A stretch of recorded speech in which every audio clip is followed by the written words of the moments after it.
Hey everybody, we are live here with our next GHAIN event here, and we have none other than Sandy MacKay. I'm super excited. Sandy, welcome. Thanks for having me, Alex. Excited to be here. Excited to share. Yeah. So I don't know if a lot of people know this, but my first day in the job in real estate, actually Sandy took me around. We actually were on the same team. So it's been a pleasure to see how much you've grown and all that you've accomplished. I think is absolutely incredible. So hats off to you. And I think that, anybody who's going to be watching or chiming in today is going to be able to take a lot home. So excited to see what you have. Sandy's actually lined up a presentation for us too, as we're going to go through a bunch of questions. And today's topic, we are talking about building businesses and what it takes. So I want to start off with a little bit of a bio just to give our viewers a little bit of a background of who you are. So Sandy grew up in Toronto, and he began his real estate career in 2011 with a private sales real estate company. He then got involved in real estate investing and bought his first property in 2012, which led to a career as a realtor with Keller Williams, where he started in 2014. Sandy has built multiple million-dollar businesses in real estate, including a realtor team selling over 200 units in 2019, which is incredible. A property management company managing over 600 units, a construction company, and an investment company. He also co-hosts the #1 real estate podcast, the Breakthrough Real Estate Investing Podcast, and his portfolio of properties is worth over $50 million. Sandy's success can be attributed largely to his ability to build and lead teams. He believes that everyone has the potential to build a great team when they maintain focus and consistency on the right activities. That's awesome. Very, very cool. So let me ask you this. Where did all this come from? So, did you have any business background before you started, or did you, what really got you into this whole business mindset? Not really.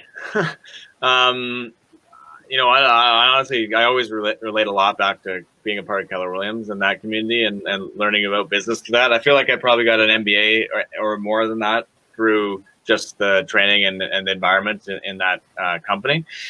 Prior to that, I was kind of bouncing around in different roles and careers and whatnot. Nothing that I would really be all that super proud about being a part of, to be honest. Like I was a golf pro for a year or a little over a year. I was when I lived in Australia, I was kind of doing some creative real estate investing, which was kind of what segued into the real estate career and more of a real building these businesses. Prior to that, I kind of bounced around. I did a few odd end jobs. Once I came back to Canada, I lived in Australia for 3 years. Once I came back here in my mid-20s, kind of bounced around a bit, nothing all that formal. And then really kind of met Kate, my wife, and she probably got a little bit more of the action-oriented stuff going with us. And you don't say.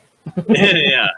She's a pretty, she's very much like that immigrant mentality, right? Just wanting to get stuff done and accomplish things, and very, very, I guess, task oriented versus I would definitely be a little more people oriented. And so, yeah, I think we make a good tandem and team in that sense. And so we kind of got into that all together and at the same time. And I think, probably if I were to, it'd be definitely wrong to not give her a lot of the credit for our growth. And I think we make a good team in that sense, like you and Kaylee probably do. And that's been a big key for us. And there's pros and cons to that, of course, having a wife and for some parts of this girlfriend and now wife and teaming up and building businesses together. There's a whole other range of things that come into play around trying to live your life beyond business, because you for sure talk a lot about business.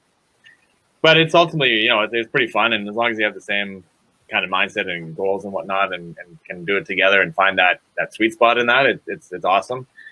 And it makes life exciting. I think through that, once we both got involved in Keller Williams a lot, I think that has been a real key to it, because we've learned so much about business growth and, a lot of that focused on the realtor side of it, but it's really just business and getting that business lingo and learning the language of business and all that stuff. It all streams into these other businesses that we've done. And we wouldn't have had that without the backbone of that knowledge and that education through Keller Williams, I would say.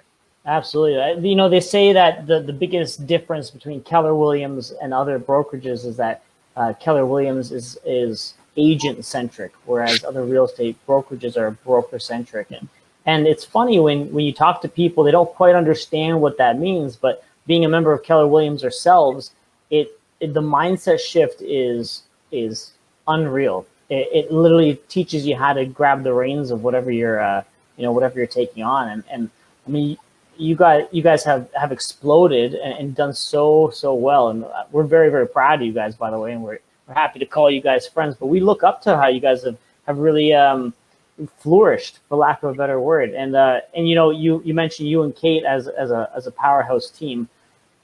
We get it. Kaylee and I share the same kind of routines where you come home, you're eating dinner, and you're talking about business. But I think at the end of the day, as long as you like the challenges, that's what it comes down to. It doesn't really even come down to the money at the end of the day. It's more like the challenge of seeing what you can make of something. Yeah, I agree. And Kate, especially now, Kate runs our property management company day to day. I'm kind of the realtor side of it day to day.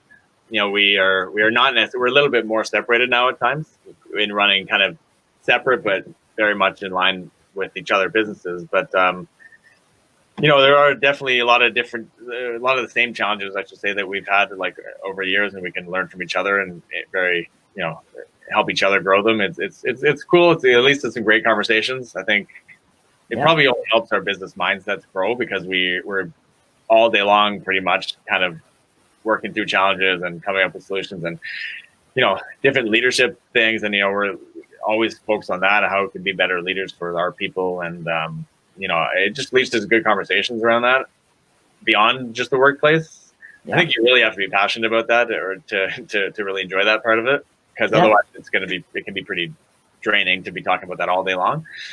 But it's exciting for us. I enjoy it. I honestly, we do it. We talk about this all day long. A lot of times on weekends, evenings. Sometimes we wake up in the morning and it's the first words out of our mouth is business stuff and not like, hey, great to see you, love you, babe, that type of thing. It's more, which is kind of maybe a bit awkward, but I don't know, it's fun. I love your business. Yeah, I get it. Yeah, for sure. So how many, tell us a little bit about the whole MRN umbrella and tell the viewers how it kind of flourished from what it was into what it is today. Yeah, I mean, we were both on a team when we started, and I took a lot out of that experience, learning a lot to now put into the team that we started building after that. And we kind of started a real estate team. Was the first, I would say, real formal business that we started. We had components of businesses before that, but really, as an actual business, was really the real estate team, which is only a little over 4 years old now. But we really kind of built that out starting 2016 and really just followed the model of Keller Williams primarily, and started out with, well, I guess we didn't follow it to a T because we hired a buyer's agent first rather than an administrator, which is what they would suggest to hire an admin person.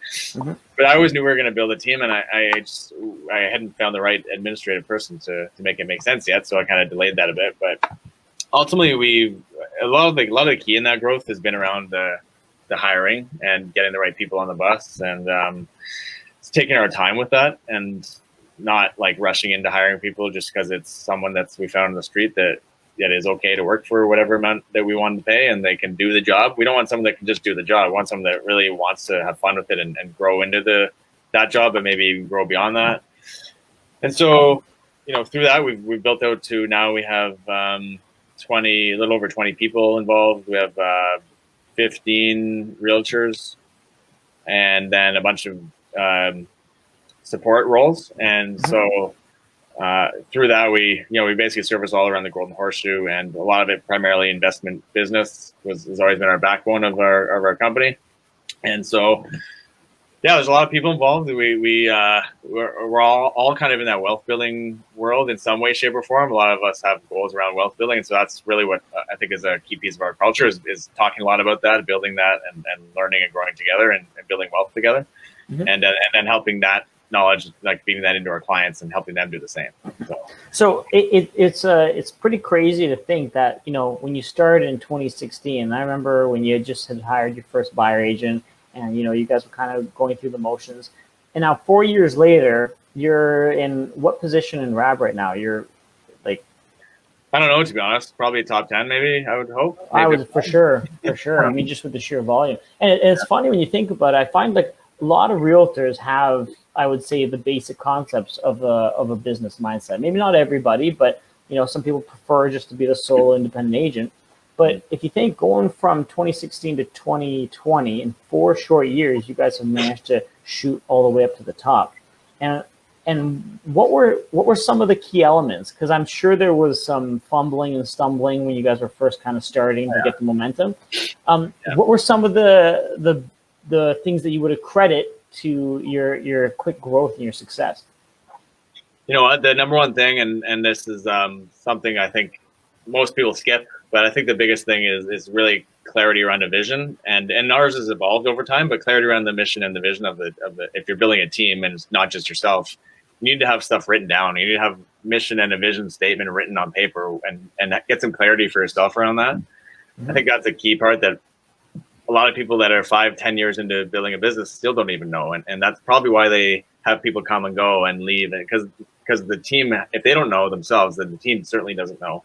And without a bigger mission beyond just money, it's not exciting to really show up every day. I mean, money is only so good for what it can do, right? And so if you don't know what you're doing with that money that you build as a team or as a company, then what is the point of showing up every day? It's just to make money, and that's ultimately not. It can drive you for a certain amount of time, but it's not going to drive you for long periods of time, right? And those days that you're struggling a bit or not having a great day, you're just not going to want to be there, because money's not enough of a.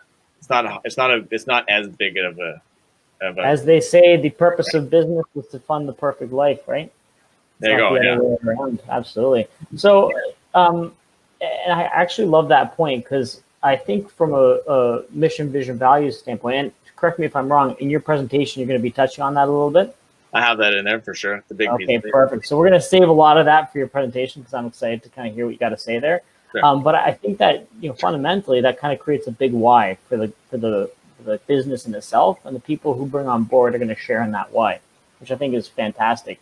And we share a similar mindset in the investing kind of world, where you guys have generational wealth, which I think is brilliant, and that's what it's about, right? Yeah, and we even we've tweaked ours a little bit. Not the words there. We still that's our mission: building generational wealth and helping others build generational wealth. Mm-hmm. But we kind of tweaked what that means, because wealth, I find that it's generally people think of money, and that's great. But then, what can you do with that money? And then going a bit deeper on that has been a big thing we've had conversations around as a group lately. And it's not just money. It's building great family traditions, maybe, as a form of wealth, building knowledge and leadership, building health and wellness. There's a lot of different components of wealth beyond just assets and money, right? So absolutely, kind of taking that a bit farther, I think that helps to build up some internal mini versions of a why within our bigger picture of it. Totally. So that's something we've been tweaking, I guess, just to give you a bit of insight in that. Yeah. So, and in the taking consideration the starting process once again, what would you say is? I know you hired a buyer agent first, but what was your most important key hire? Your first person who really helped you leverage things so that you didn't have to. It's administrative support and a really someone who, there's always one thing that's interesting when you're making hires. You're always thinking about what I'm usually thinking about is, are you hiring for that role today? Are you hiring for where that role might lead into, and where that future of that role goes? Like, where does that person go after that first initial role? Because especially starting out, there's maybe just yourself, or you have very minimal team around you. But if you're building a business, you're going to end up with multiple people doing, you have your one role, but that's going to segment into 50 different roles, right? Within that role. So are you hiring? So when I was hiring that person, administrative role, I was looking for someone who could build something on their own. It's an empire builder essentially, which is one of the key things. If you're looking to build teams and not be the one involved every day in that role, like, you need to have an empire builder there who's going to take something and grow it themselves and own that role, or own that division, or own that business, maybe, if they're going to be like a CEO perhaps. Mm-hmm. And so finding someone that has that capability, I guess, that leadership capability to run with that, It's key, and really, finding that, getting to know if that's the right person or not. That doesn't happen in like one interview. That might happen over like hours of conversation and discovering of what they've done in their past and where their level of leadership is, or where their growth path has taken them. And yeah, there's a lot there. There's a lot to consider, I guess. But the one thing that's tough is, especially in an administrative hire, is do you want that administrative hire to just do the task today and that's it? Because that can be okay, but that's not going to be a long-term person to help you build anything. Yeah. They just want to get the task done today and that's it. We learned that lesson the hard way. Our first hire, God bless her soul, Kaylee and I would go out on appointments, and I'd get a phone call and be like, "Hey, Alex, I finished everything, and I don't want to waste company time, so can I just go home?" I'd be like, yeah, you could go home. And then meanwhile, I'm thinking to myself, I'm like, we are so busy. How are you like not able to figure this out? But you know what? It was a process for us too. And I think that's another thing too, is really recognizing talent when you see it. I think that's a honed skill and not something that you can really, just go by your gut. Do you have any kind of processes that you go through? I mean, of course, you guys have a hiring process, but tell us a little bit about that whole process for? Yeah, that's an interesting one, right? Because a lot of people, I always think about people. We look for the three. If everyone asks us what do we actually look for in hires, it's the three very, very basic words that come to my mind are humble, hungry, and smart. And the smart one, smart is like more common sense smart, not necessarily IQ, more so like street smart, right? So like, are they like super, can they just navigate? When you're like a really skilled salesperson they're not always the smartest, but they just know how to navigate the conversation. They know how to bring people along in their conversation to where they want that person to go. Like they know how to ask the right questions at the right times. A lot of that's like common sense, not common sense, but a lot of that's street smart, right? It's like more EQ versus IQ. And so identifying that is huge. I think in order to do that, you have to build your own knowledge up a lot first and foremost, and understand what a good hire might look like. And I think the biggest things are to know what you want, know what is the right fit maybe in your group, and know that person is going to have the same, in line with the mission, vision, values, conversation. But really getting clarity on what that role looks like and what that looks like to you, and then making sure that person really meets those standards, I guess, and having, it's really a lot of awareness, I guess, at the end of the day, awareness of what your person might look like and what they might act like. Are they aligned with your vision and your mission? And do they have the smarts to execute? Yeah. Like sometimes that's a big thing there. They call that street smart. Like that, I would hire that all day long over. Oh, me too. All day long. Like I don't care. I don't even really like to look at resumes, to be honest. The only thing I look at there is like what they've actually done. But I don't care if you went to Harvard or you went to or you didn't graduate high school. It really doesn't matter, because very, very often the C or D students are way better, I find, to work with than the A+ students who. For sure, I couldn't agree with you more. But they can't handle the basic common sense stuff. Yeah. We unfortunately in this job we don't really need somebody sitting in a cubicle. You need somebody, and I think a key word that I always think too is resourcefulness. Yeah, Knighton used to always say, "What's your best resource is being resourceful," and I preach it all the time at our office too, because when now we've got, for instance, Melissa on board, and it's so nice that you just give her something, she gives me 3 options. I'm like, oh, this is so good, thank you, right? Versus having to sit there and kind of spoon feed an answer to somebody, it can be draining, and of course, then you're just taking the job back.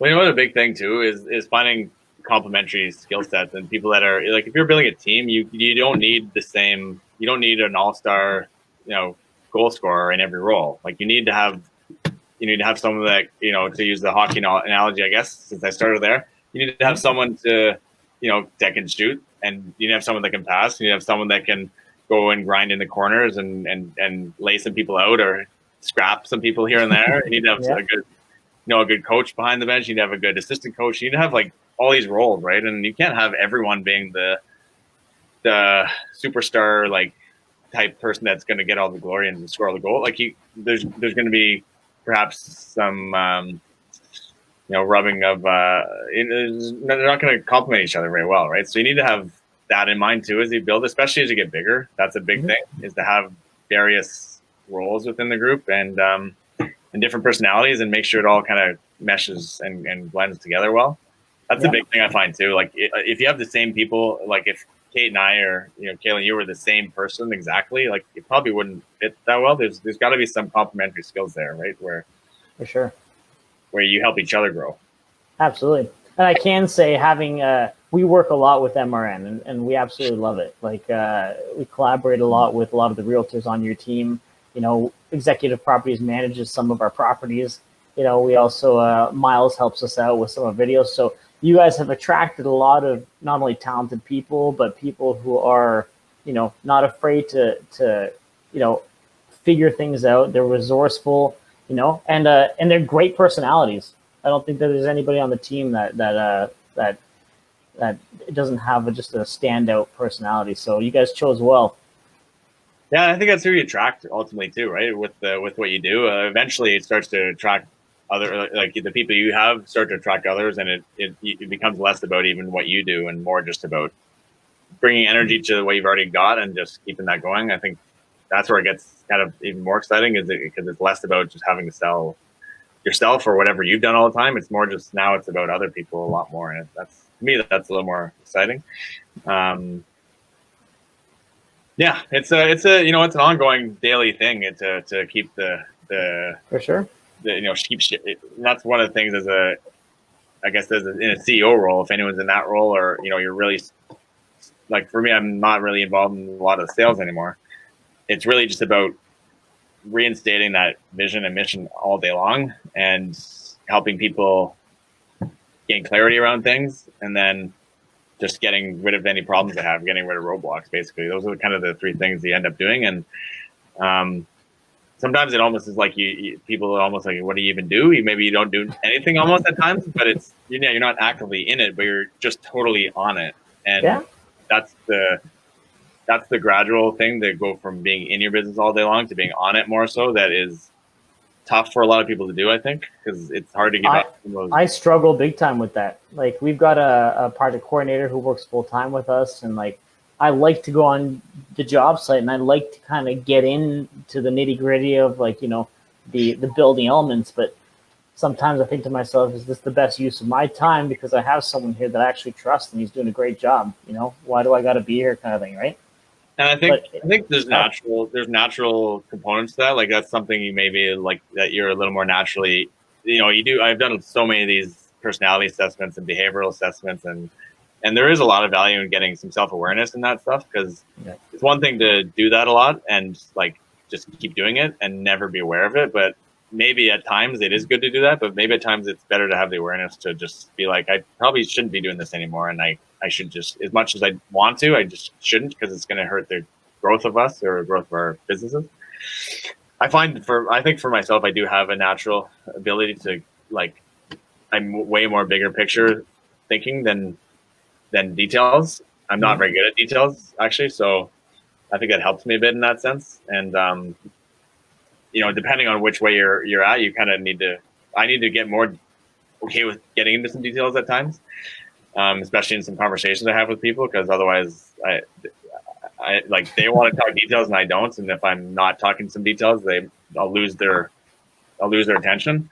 Yeah. But I for whatever reason, I guess I'm a little more naturally on that bigger picture. So I think that is easier for me to give up tasks. But I also think that might be more of a rarity, and that's what the team needs, right? So, I mean, I need more detailed people around me, to be honest, and they need to bring that stuff, because I'm going to miss it a lot. I'm the personality type where, like, I think big, but then I think that I should be in the small, and I get into it, and sometimes I'm going to back away and be like, you guys figure it out. I'm just going to screw this whole thing up. We were going through that today, actually, and I was like, you know what, Melissa, you got this. I'll just trust you, and I'll just do whatever you want. So, it's hard to, but the big thing is awareness around that. Awareness of that, totally, because then you can. And have other people in your world aware of it too, so that that because that's what I find. I'm most people know that about me at this point, but at times if they don't know that, like I have to explain to them, like, we're talking really detailed here. This isn't me right now. I gotta jump out of here because I'm not gonna stay on top of this. I'm just gonna forget this stuff.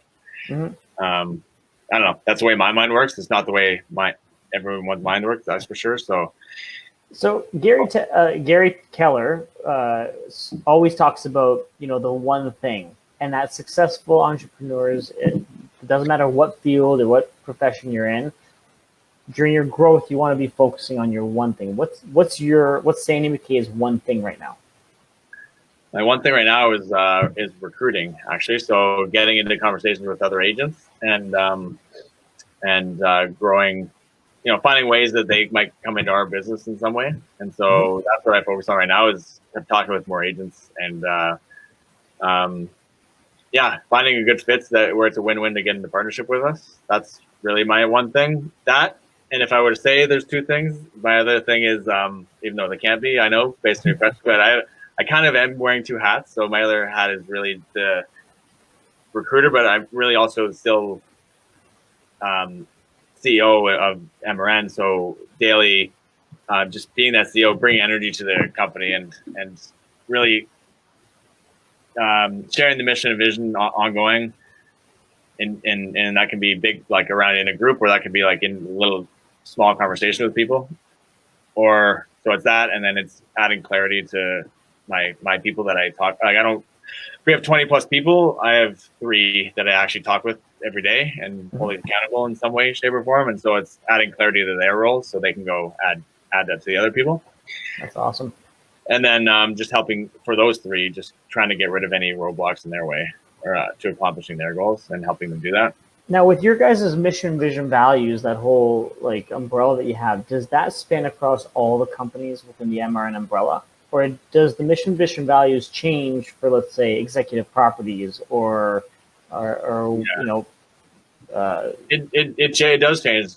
Like it does change small. It is very similar, but it changes slightly. It changes slightly. They're all their own brands, kind of within the ecosystem. So they all have their own version of that they've created as a group.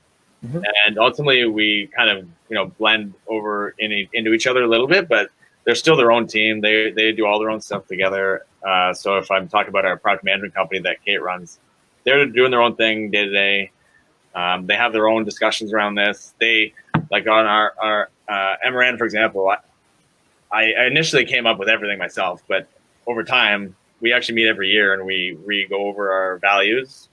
I come up with the mission and the vision and get buy-in around that, but we go over our values and beliefs together. And so sometimes they get tweaks a bit. And if for whatever reason we brought on a bunch of new people or something and there's different beliefs in the system now, then we're going to tweak it a little bit. So we do that as a team there, and they do that on their team. So it can start to get, maybe over time it'll get a lot different. But right now they're still pretty close, but they are different. Yeah, no, it's fantastic. So I got a bunch more questions we could talk about, but I think your presentation is probably going to dive into a few of those. So why don't we get your slides up? We've probably covered a bit of it already, so I'll breeze through some of the stuff we've already talked about, but I'll maybe stop at some of the stuff that I think can add some value here. So I will get this going here.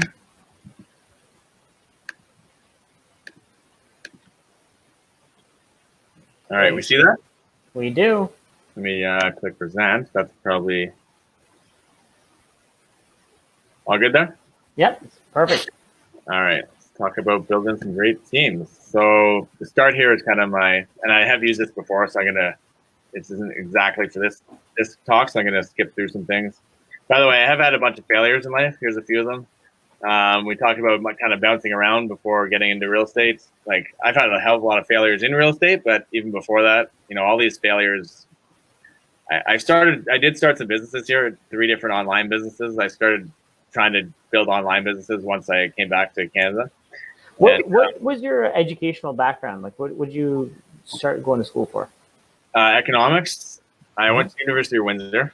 Economics, psychology. Never graduated officially, but I did 2 full years there, and then went over to Australia in like a golf and sport development program. Mhm. and I have a diploma from over there. And I spent 3 years over there, partially in school, partially working. And As someone who's had the pleasure of golfing in the same cart as you on a few occasions, it's embarrassing for me. Oh, here's our first property. Just something to look at here. 568 Apple Street in Oshawa. 2 units. We bought this. This was in can't remember the year now. 2012 maybe or something like that. Very cool. Yeah, 267. We did 5% down. We actually bought this. The 25 grand we needed was from a wholesaling fee, and that was where our entire down payment and cash came from to buy this property. That's awesome. So that was kind of cool. We had literally no money. We started doing some wholesaling, and that's how we funded this property to buy. And this was just you and Kate when you guys first got together? Kate and I, yeah. There's our realtor, Mike Dominguez, out in Oshawa. I guess I didn't get in the photo. I guess I wasn't good looking enough, but that someone had to be the cameraman. There's the date, 2013. That was the first property we actually bought to hold, and we spent like, I think I want to say we spent about 15 grand. This is the only property I ever actually got pretty hands on and renovated. Not like anything too substantial, but like whole new flooring. Mostly new kitchen, new paint, new trim, all that sort of stuff. Literally just watching YouTube videos and spending money on credit cards, because I probably spent 10. So I don't know the exact number. I want to say closer to 20 grand on credit cards, basically. And we didn't understand this buy, renovate, refinance, and hold model back then, but that's kind of what we did. And then we I think we only held that for like 3 years. We ended up selling it and putting our money back into Hamilton eventually. This is a little bit of my timeline. We kind of already went through this, but here's a couple cool things. Oh, I mentioned there's Mark. There's our first team there. We're working with him for a couple years. Learned a bunch of great stuff. I mean, absolutely. Any good or bad environment you've ever been in, all of those work environments I was in that I mentioned in the previous slide, I mean, there's great things I learned from all those situations. Absolutely. So many good things to learn in failing and in also succeeding. There's lots of stuff to learn. So, it comes back to the environment here. I think, Mark was really great to learn around, these are kind of the 5 of the main things I thought I learned from that experience. How to hustle hard. I really never knew what hard work looked like until I started working day by day with him. We call it, because Kaylee and I met on Loeffler's team, right? So it's and if you think, I have a tremendous amount of respect for Mark. He has produced some incredible agents, if you think about it, and it's like almost like the boot camp. I almost think he should start a boot camp business for agents. That's what he should do. Right? He's fantastic at it. He knows his stuff. So that would be beneficial. Everyone would get into the right habits really fast, right? And sure. And that's what was a good thing: persistence, accountability, focus, leverage. Leverage was, I definitely learned a lot about leverage with him as well. Yeah. We mentioned that. I do have I think I don't know if it's officially number 1 or not, but it's up there if it's not number 1, I guess. We have a lot of downloads. That was as of 2016. We had about 5,000 downloads per episode. So we started in 2014. One thing that was interesting, and there's a good business lesson in this, was we started this podcast. We weren't even realtors. We were just starting this to share information, and we figured we'd learn quite a bit as we did these interviews and probably meet some good people, hopefully build out a bit of a platform for them to get some value out of it. Mm-hmm. And for the first year and a half, so this is 2016, up until this point, we weren't really getting a whole lot out of it. Like personally, we were getting what we got through the show and the education and whatnot, but we did get our real estate license about 6 months in, and for that next year or so, it's not like we got any real business out of it. But we didn't stop doing it. We kept going, kept sharing, kept on with the show, and it took about 2 years before we actually said, "Holy crap, we're getting a lot of actually business leads and opportunities from this."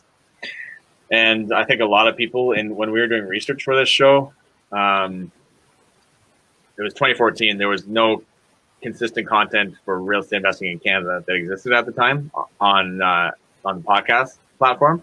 Mm-hmm. There was a lot of American stuff, but when we first were looking at it, there was dozens of people that started podcasting in Canada and did 3 episodes, 4 episodes, 5 episodes. And all we did is we just kept doing it. And we were just consistent. Time on task over time.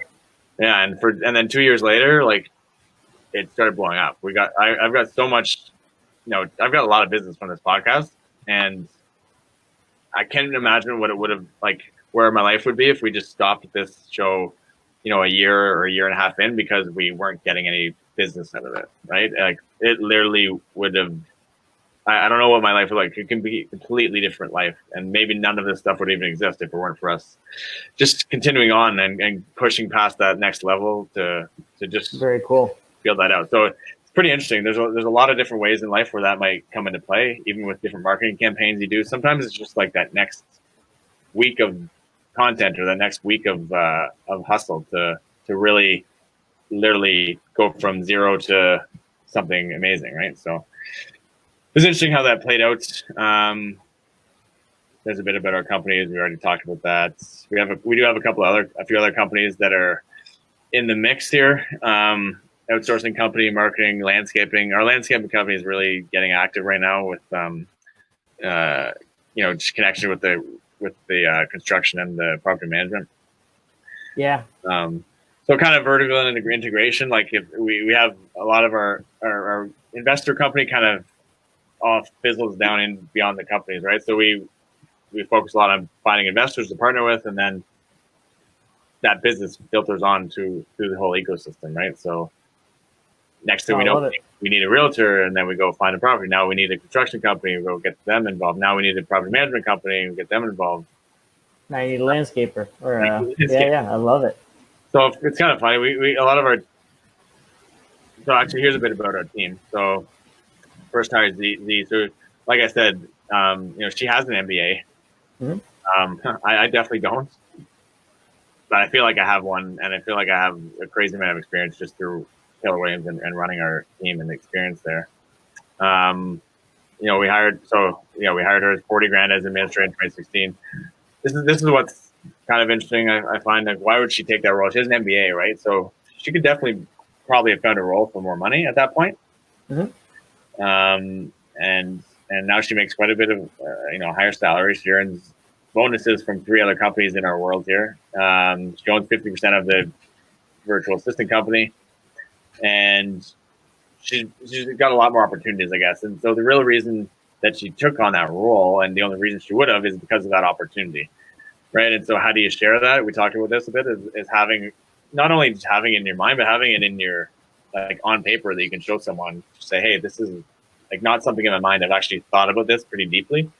Mm-hmm. And here's our MVVBP statement, we call it, and then our organizational chart. So organizational chart, and I actually don't have an example, I don't think, here, but I could share that with someone if they need to afterwards, perhaps, or we could email that out, I guess. Yeah, absolutely. Because that's something that you want to you want to have written down, and you want to share it with people, because they when they look at that, they see their path to where they're going to be in 5 years, 10 years in your world, right? Now in that, when you first started MRN, let's say, and you hired your first buyer agent, did you know what your org chart would envelop into? No, I didn't. So it definitely evolved, and has grown a lot. So I definitely didn't think it would be exactly as it is today. I had some thoughts around it that were kind of similar, but definitely not exactly the same. It's evolved. I do kind of visit it every year and restructure it, because I show it to a lot of people in these conversations around, like I talked about recruiting and having those conversations. I do show it to a lot of people, so I do restructure it pretty regularly, mm-hmm. to show what that career path might look like in our world. So here's an example of our mission statement. The mission statement defines what the organization is, why it exists, and its reason for being. So help others build generational wealth. That's our mission. That's what we do every day. Mm-hmm. Vision to build a community of leaders and embraces high standards, provides incredible opportunities for people to grow, achieve their dreams, and live epic lives. So it kind of takes the mission statement a step farther, and where the company aspires to be once it's achieving that mission. Again, we revisit these two pretty regularly, and they probably will tweak maybe over the years. That's what I like to outline there. Show them the path to the CEO chair. So everyone in the organization if they want to have an opportunity to get into that CEO chair, what does that path look like, right? So that's what the org chart shows them. Even if you had a janitor on your team for whatever reason, we don't have a janitor on our team, but if we had one, they would want to see how do they get to the next step and how do they get to the top level of the company. Yeah, they should always have a path there. absolutely. And then the other thing there is around finding, identifying talents, you really need to be going through life almost on a daily basis, thinking about how that person you just met at the drive-through, or honestly, drive-throughs, I've met amazing. There's so many times I go through Starbucks. There's one Starbucks in Hamilton I go through. They must have amazing hiring there, because everyone there is like, Kate and I joke about it. We're like, we want to hire that person. That person we got to talk to, because they have amazing people in the drive-thru. It's your 5th triple mocha latte, and you're just starting to vibrate. But yeah, you got to keep going back. Got to keep going. Big tips, and because there's just people all over the place, like serving, especially in the real estate world, the great service people, right? That's really what you're looking for a lot of times. So servers, anything where there's customer service in some form, there can be great people. So you just got to find and think about finding talent all the time. That's kind of like an ongoing, always thing in the back of your mind. You know, it's funny as you're talking through this whole idea of a mission, vision, values, beliefs. And it's funny because when you think about building a business, you always think just about the grind and what you got to do with the task and consistently do the task until you got to bring on leverage, and then you can kind of step away and do other tasks. But you know, it reminds me of any business book that you read. And on one of the previous calls that we did with Alex Cormanis, we talked about that beginning part of most of these business books is about the big why, and you have to really know why you're doing it. And when I first started reading those books, it's like, oh man, I just wish I could just skip these chapters because I want to understand the nuts and bolts of it. Right. But it all comes back to this, and it's funny when you think about it. It all comes back to a big why internally. So why would that be any different in a successful business that has a clear mission, vision, values? And you know what? To even before you create a business mission, you should create your own mission, vision, values, because your business should probably have, if it's your business, you're probably going to tie that in a little bit, right? So you should have a personal life MVV, at least the MV part of it. And kind of probably tie that into your business as you're thinking about it. Totally. This is something like, I know a lot of people that invest in real estate probably have not done anything like this or maybe they haven't thought about their investment business as much of a business as they maybe should after they think about this. But you know, you should have this for every business, whether it's big, small, medium. You know, even if you only wanted to ever have maybe 5 properties in your portfolio, and that was like the extent of your investment business, it still makes sense to have this stuff. It's still how you find the right people to hire. Even if you're not going to build a formal business out of it, you're going to outsource a lot of the stuff. It still makes sense to have this, and it gives the people you work with more buy-in to working with you and clarity around what you actually want to achieve. Mm-hmm. And if nothing else, you never show it to anyone. At least you know what it's all about, right? For sure. And then at the end of the day, it's like, if you think about it, if you're very clear on that and you've articulated it properly, then at the end of the day, it's just a matter of accountability. And have you had like issues with accountability, like keeping on goals, that kind of thing? Like, we all, as realtors, generally dislike lead gen, for example. But those are things that, like, there's a trickle down effect, and lead gen may be at the bottom, but it starts and it builds onto the next rungs of the ladder. And sometimes holding people accountable to something like that can be very challenging. We've had problems with it, or issues with it at times, definitely. I mean, people will come and go with their motivation, right? I think pretty much everyone will at times struggle with motivation for whatever reason, different things on in their life and that. So yeah, there's definitely been challenges with that. We've modified our standards around things. We've helped people through different things in life that come and go. So challenges for sure.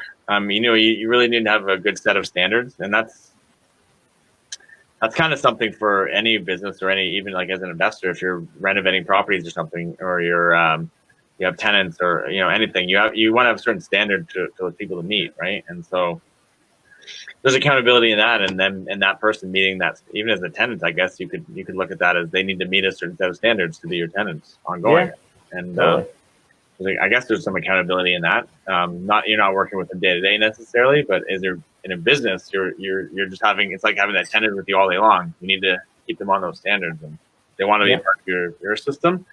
They need to hit those standards, but then you also need to have something. That's where you need to have something more than just money, right? Because otherwise, For sure. they're not just going to buy into that always because they want to hit those standards, unless there's a bigger why behind it, right? Yeah, I like it. This chart here shows some non-talent and talent. I don't know. It's been out for a while. Hopefully people have seen it. I'm not going to go through line by line, but we've kind of posted these around our office a bit. It's kind of a reminder for people to, the very first one there is a pretty big one. If you're bringing problems, at least come with a solution to go with it. Oh yeah, that is my pet peeve right there. And people know now is like, no, we bring solutions always.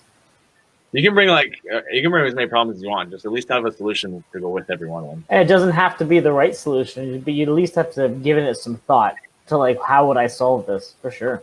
Yeah, and we talked about a little bit of this already. Top 20%. What I would do, like as a CEO role, cast the vision, provide clarity, remove roadblocks. I would say like bring energy would be a fourth one there. And you really got to be the energy for the organization. So tell me about that. What does that mean to bring energy? Do you just come into the lead gen, like rip your shirt off and like just crush some push-ups? Yeah, exactly. Monster. I think you gotta you have to add some. Like not everyone's the rah type of person, and sometimes they don't want that around, but they need to have like. It's not always energy, like in how you would think of energy in terms of like jumping off the walls type of thing, or being super loud or whatever. It's more just like pouring into the people that are doing stuff and giving them energy through that, and giving them support, and giving them, they have to love their job. If they're going to do a good job, they have to love it. And so how do you help them love it? It's like, it's giving them energy and giving them, they need to see that you're giving them energy, or they're just going to think you're an absent leader, right? And so it can look different, I guess, in different times and with different people, but you need to pour into them in some way, shape, or form, especially your key people that are going to take that energy you give them, and then they got to bring the energy to their people that they're leading, right? So it's a trickle down effect. I found one thing that's really helped our organization with that is something as simple as a 411, the goal planner. Is that we have internal goals for our own businesses, for like Power Property Solutions, Power Construction, whatever the facet is. But we make sure that every employee who works with us, or any one of the people who are on board, that they have their own personal goals, and we have a vested interest in them achieving those personal goals as well as our goals, because growth is in all ways. You can't just grow one side of your goal sheet, which is your business. We expect everybody to grow with us, right? I guess to be real about this, we're kind of depending on case by case. We're pretty firm on this, and sometimes we're not. But we usually are, as long as you're achieving the business goals that you want to achieve, we can spend, if we have our weekly meetings, which most people have a weekly accountability meeting, it might be 20 to 30 minutes. Mm-hmm. If you're hitting all your goals that week, that might be a 2-minute business conversation and a 28-minute how do we help you personally conversation. But we're not going to have time for your personal stuff if you're totally dropping the ball on the business side. For sure. That's good. That's kind of the way we look at that. And I'd love to talk personal stuff with them all day long, but you got to be hitting the business stuff in order to kind of earn that right. That's how we think of it. You know what? That's huge, actually. That's a great point. The big one here at the end too, grow yourself personally. Business grow to the extent that you do. Any business will always grow to the extent of the top person and how much they have grown personally. That's that's become so apparent to me over the last while, a couple of years. Why is Keller Williams such a big growing company? Because we have Gary. I don't think that there's a bigger visionary out there, in my opinion. He's just massive. that's the simple answer to it, right? Like there's a lot of other good reasons, but it ultimately comes back to him, and his leadership lid is like through the roof, and he's probably spending a lot of time still ongoing every single day on growing himself personally. And so you have to have that involved, or else people are going to outgrow you and they're going to leave, right? Mm-hmm. We kind of talked about, maybe we didn't talk about this too much, but a key thing here, I guess, is hiring someone, looking at it as a 3 to 4 month salary versus like a yearly salary. Some people get caught up in hiring someone for like, let's say $50,000, because that sounds like a lot of money. You need to hire them for 3 or 4 months, really, right? So break that down to maybe, let's call it 10 to 15,000 is really what you're going to have to pay them. And if you can stomach losing that, perhaps, or not, having that as getting the best return on that, then, hopefully you get a great return on that. But that's going to come down to your ability to hire a great person. But you're going to find out in those first 3 or 4 months if it's the right person or not, right? And so what do you need to do as an employee, or as a CEO? If you hire a person on, how do you foresee earning 3 to 4 times their cost? Yeah, and in reality, depending on the role, you could probably, that could probably be 2 times the cost and still be worthwhile. And it depends on the role, really. For some roles, it's very easy. Some roles, it's a little bit gray in terms of how you identify that or what their return is on their role. But very simply, like in a real estate, in a realtor world, it's pretty straightforward. You have to also hold up your end of the bargain, meaning you have to put your time into other places, right? But yeah, as long as you do that, and that person that you hired as a like administrative support person in some form, they have to, the money coming in has to be at least 2, hopefully more like 3 or 4x what that cost of that person is. So if they're $10,000, or sorry, if they're a $4,000 a month salary, then you gotta after the next few months, you better be bringing in at least $8,000 to $12,000 more in revenue based on that person being there. Otherwise, they're not bringing enough value to that role, I don't think. Yeah, it is an investment. It's got to make money, not just break you even, right? Everything's an investment, right? Every hire, people are your biggest investment. So it's not about what you pay them; it's about what return you get on that investment, right? Yeah. And that's with every hire. You want to. That's a really good phrase right there, by the way, and it was very challenging for me personally too, because when you're growing, you can't help but sometimes fall into that scarcity mindset. So you're looking at bottom line. But if you look at it from the perspective of return on investment, here we are buying properties that produce returns. At the end of the day, if bringing on a person who's going to do the same thing, that's the goal. It's a lot of people really don't think that way, or it takes them a long time to really understand that.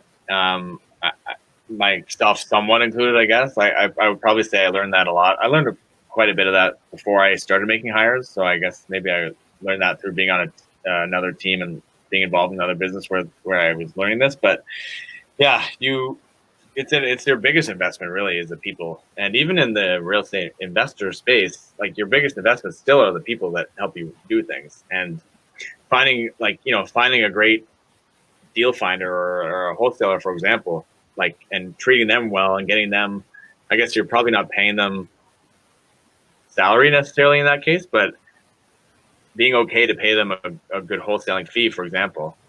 Why wouldn't you pay them that? They're bringing you amazing deals. That's a great return on investment.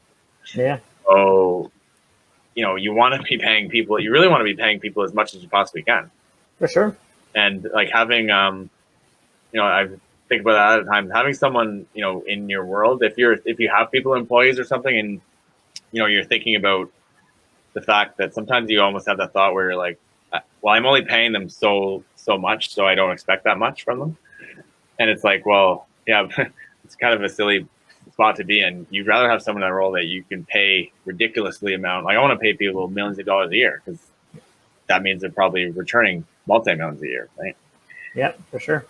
So you want to pay people as much as you possibly can.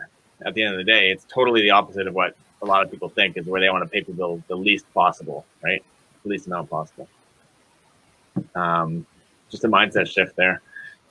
Empire builders, we kind of talked about this. Every obstacle is an opportunity. Empire builders in your world will actually look at those opportunities and hopefully find solutions and maybe create businesses or maybe create opportunities for you out of those.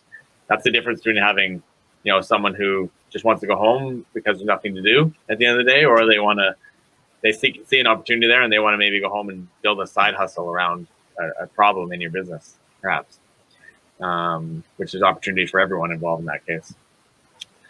Oh, this is an interesting chart. Have you ever seen this, Alex?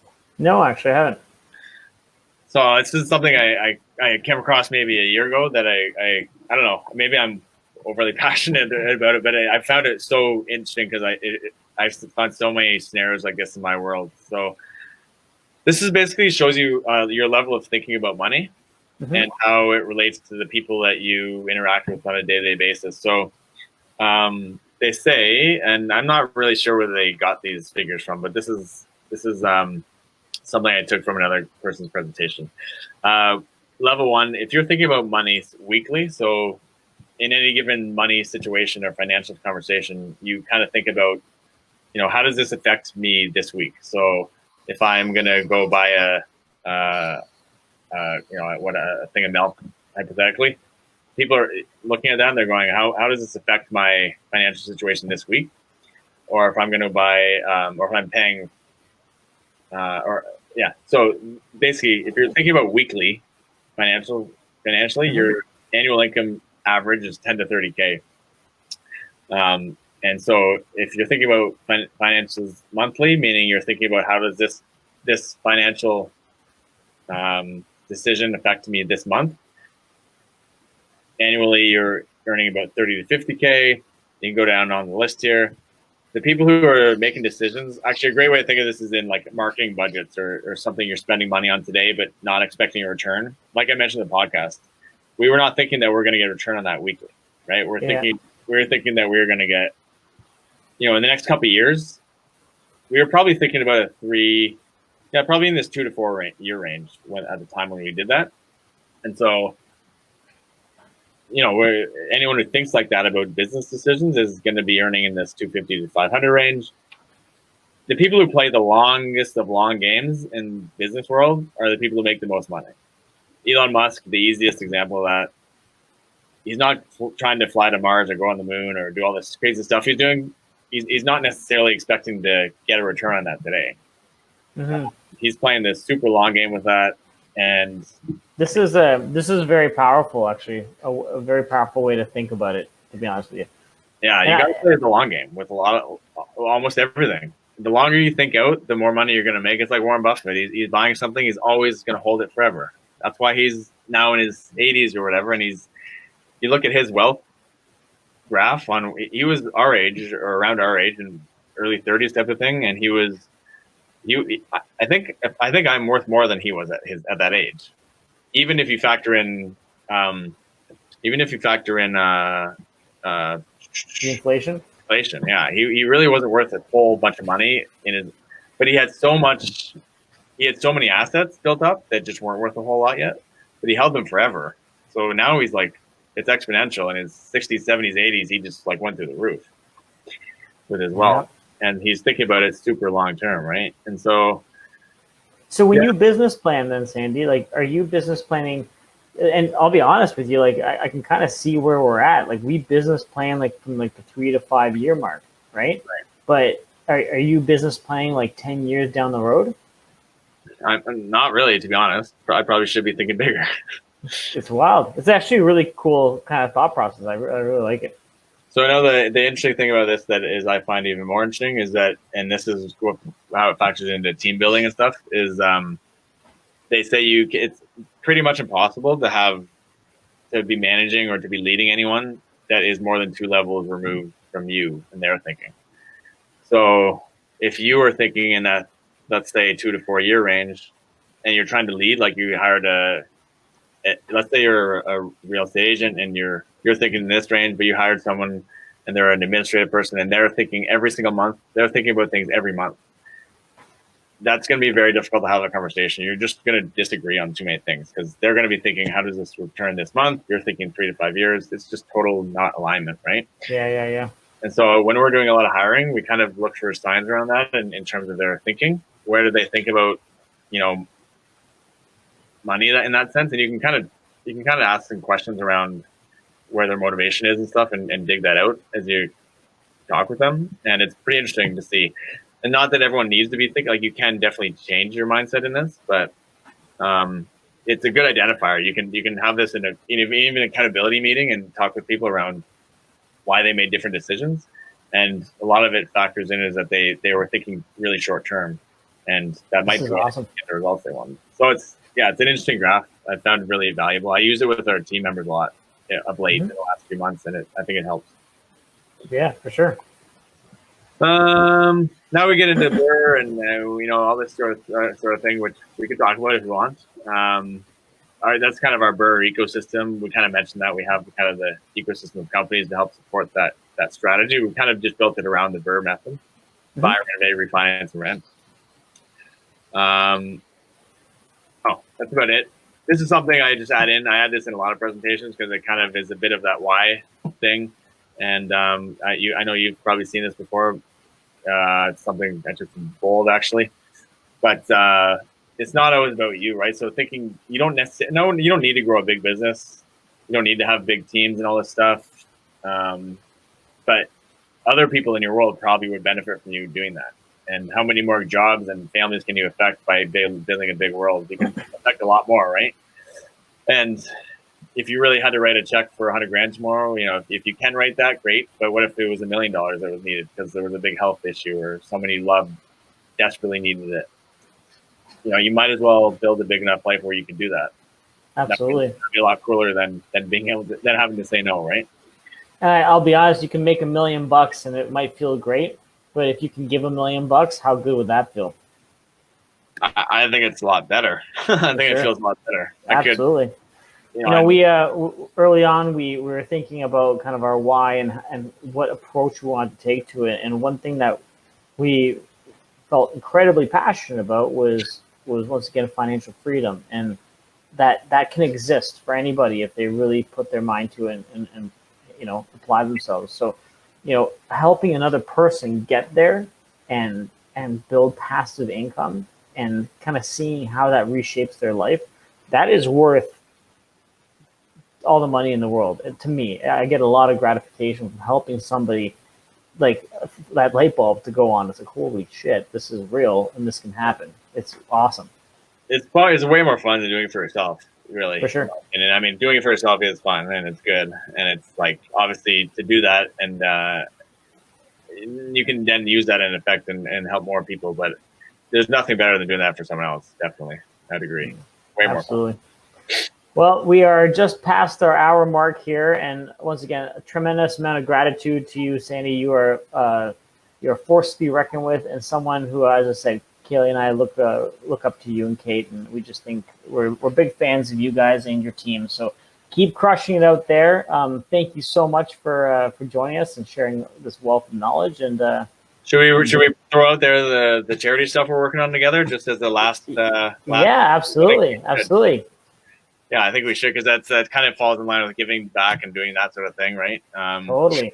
So alongside Dan Corcoran, who is owner of Keller Williams Complete in Hamilton, Niagara Falls, and we decided to start a charity called Be the Change, and Be the Change in Your Own Backyard, where we actually help influence local charities and give back to our communities wherever that community might be.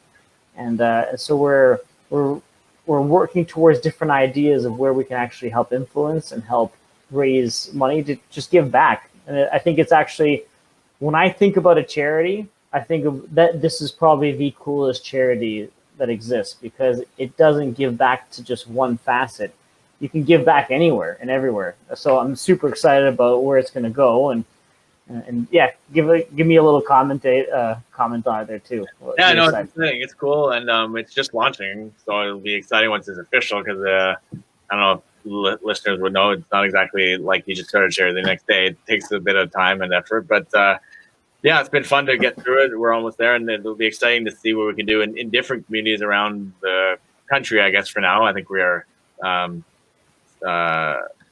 just in Canada, but it's exciting because we can do a lot of different stuff. It's a foundation, so we can actually kind of give to a few different charities and needs and stuff, not just only one. So it's cool in that sense.